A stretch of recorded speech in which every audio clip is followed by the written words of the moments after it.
Silence. Un souffle. Une note grave s'installe. Il y a une chose que ton cerveau ne t'avouera jamais. Quelque chose d'aussi fascinant que dérangeant. Il aime la souffrance. Pas parce qu'il est mauvais, mais parce qu'il en a besoin. Depuis que tu es enfant, ton esprit a appris à associer la douleur à la survie. Quand tu tombais, tu pleurais. Et quelqu'un venait te relever. Ton cerveau a compris. La douleur attire l'attention, la protection, l'amour. Alors, il a commencé à la chercher. Encore. Et encore. Ce n'est pas un hasard si tu repenses sans cesse à ce qui t'a blessé. Les souvenirs heureux s'effacent. Mais la douleur, elle, reste. Parce qu'elle te maintient en alerte.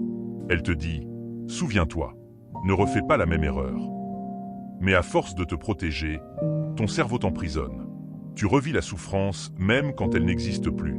Les neuroscientifiques ont découvert que les circuits cérébraux de la douleur physique et ceux de la douleur émotionnelle sont les mêmes. Autrement dit, quand tu es rejeté, trahi ou ignoré, ton cerveau réagit comme si on t'avait frappé. Et pourtant, au lieu d'éviter cette douleur, tu la revis, tu la rumines, tu la nourris. Parce qu'au fond, ton esprit y trouve un étrange réconfort.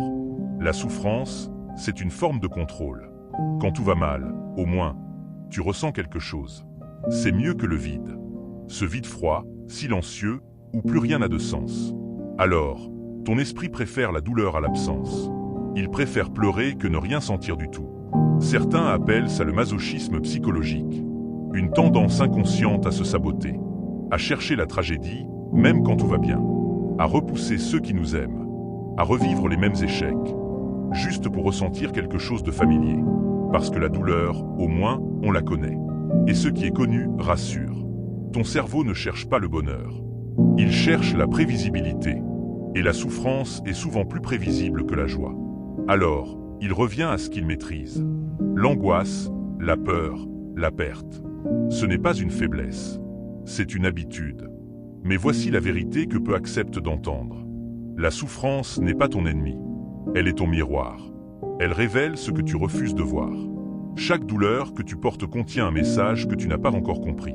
Et tant que tu refuses de l'écouter, ton cerveau te la fera revivre. Encore. Et encore. Alors, la question n'est pas « Comment fuir la souffrance ?» mais plutôt « Que veut-elle me dire ?» Parce que le jour où tu cesseras de la combattre, tu commenceras à la comprendre.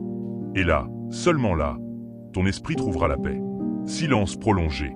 Un léger souffle d'air.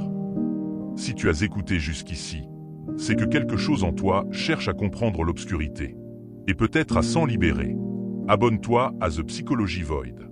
Ici, on explore ce que la lumière cache. Et ce que ton esprit ne veut pas voir.